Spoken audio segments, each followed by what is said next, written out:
The greatest adventure is what lies ahead. Today and tomorrow are yet to be said. Hello everyone, No One of Consequence here, back again with a new video. This is episode 57 in a series which recounts my ongoing Dungeons & Dragons campaign, which is now in its 10th year.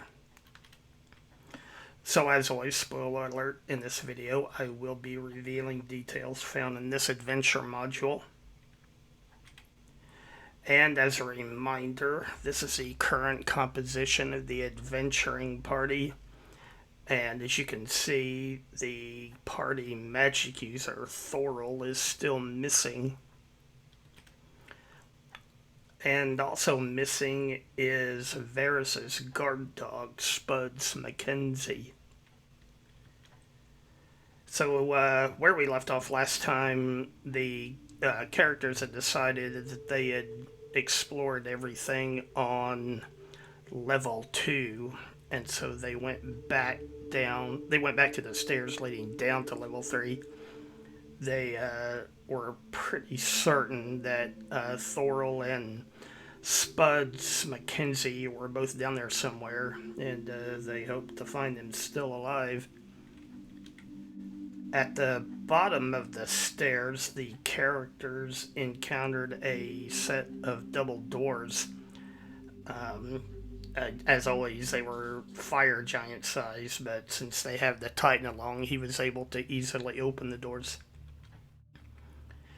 And once through the doors, the characters quickly saw that unlike the upper two levels, this lower level was found to be made up of natural tunnels and old lava tubes. And so after passing through a series of narrow, winding tunnels, the characters entered a small chamber that contained many stalagmites. Unfortunately, once they got inside, it turned out that a couple of the stalagmites turned out to be ropers.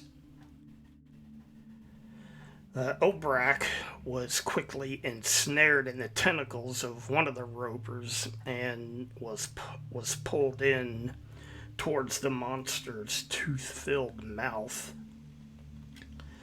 Everybody else were first focusing on the other roper, and with the help of the Titan, it was soon defeated. And it's pointed out there in the screenshot, but it's hard to see because of the shadows.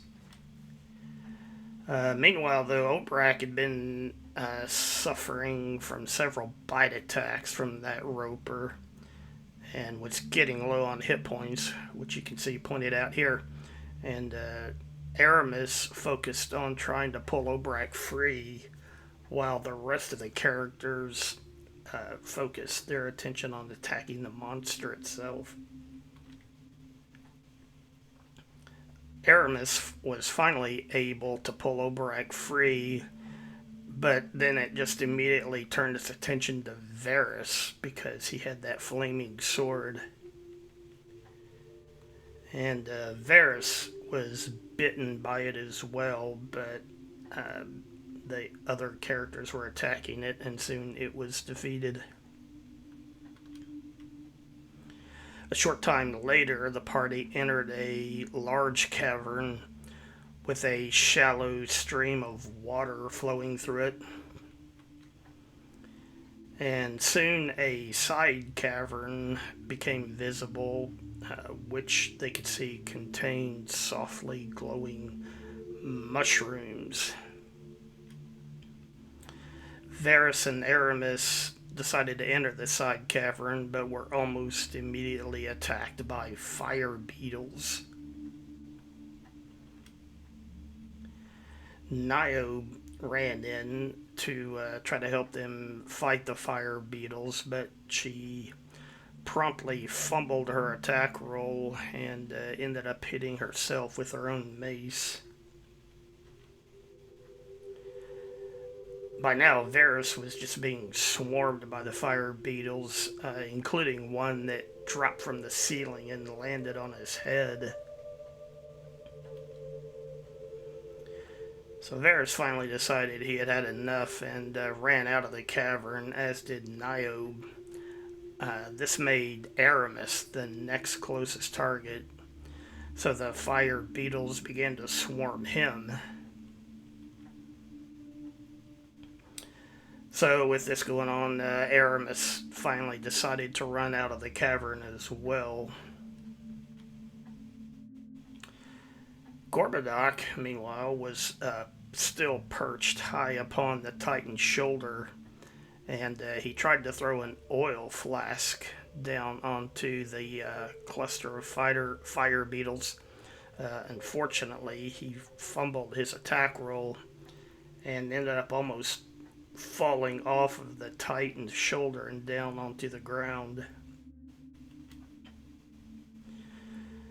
The swarm of fire beetles continued to advance, and then they began focusing on Obrak. Gorbadoc tried again with a second flask of oil, and this time managed to break one among the group of fire beetles. Meanwhile, out in the main cavern, Varys was still trying to get that one fire beetle off his head. And as you can see pointed out here, he was now dangerously low on hit points because the thing just kept biting him. But he finally managed to get the thing off of his head and kill it.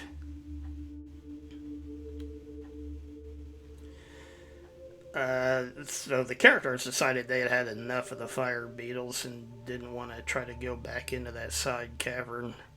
So they turned around and went in the opposite direction to explore the northern half of this large cavern. And not too much later, they suddenly stumbled into a pair of large red reptilian monsters. One of them immediately launched a breath weapon attack and caught both Varys and Obrak in a cone of flame.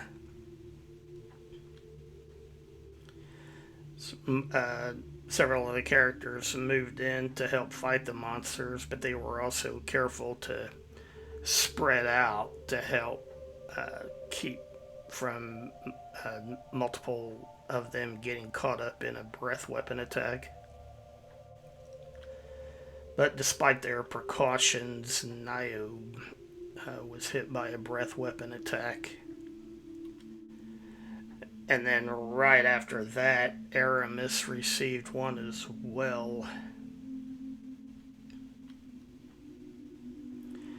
The Titan moved up to help the characters, and with everyone's combined attacks, the creatures were soon defeated.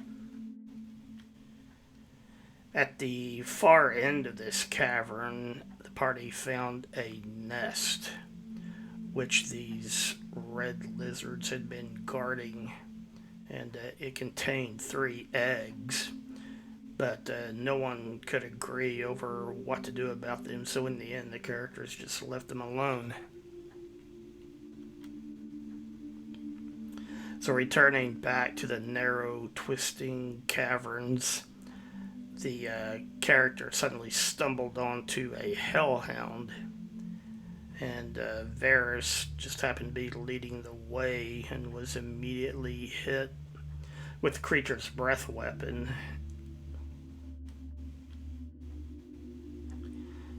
Aramis tried to help, but rolled a fumble and dropped his weapon.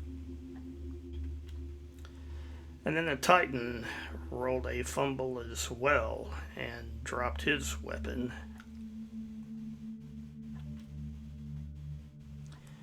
Next, Aramis was hit by the hellhound's breath weapon attack. They finally managed to defeat the thing, and they moved forward only to be greeted by a group of fire giant warriors in a what appeared to be a barracks room. Some of the fire giants immediately turned and ran out of view, but the remaining ones closed with the party, and a general melee broke out. The fire giants, so they tended to focus their attacks on the Titan, deeming him to be the biggest threat, and as a result, the Titan quickly lost a lot of hit points in a short amount of time. Varus made an attack roll, but as you can see in the chat window, he rolled a fumble, and his flaming sword went flying across the room. And again, you can see the results pointed out there in the chat window. And then in the upper left-hand corner, you can see pointed out where his sword actually landed. So Varus ran up there to retrieve his sword, while Obrak and Garrett continued to fight the fire giant. And meanwhile, Aramis stepped over and began fighting a nearby hellhound. And for his trouble, Aramis took another breath weapon attack from the hellhound, but fortunately he made his saving throw. The Titan by now had recovered his weapon and moved in and helped finish off that fire giant. And then soon the hellhound went down as well, and all of this just in time, because now the party could hear more giants approaching from behind. So there was a pair of fire giant warriors and a hellhound approaching from the southwest, but because they were kind of bottled up in the tunnel, these attackers were soon defeated as well. The characters spent some time searching around in this fire giant's barracks room, but did not find anything of any real value. At the far end of the barracks room, the characters found an exit leading back out into the caverns. And moving onward, a sudden blast from the darkness caught both Varus and Obrak by surprise.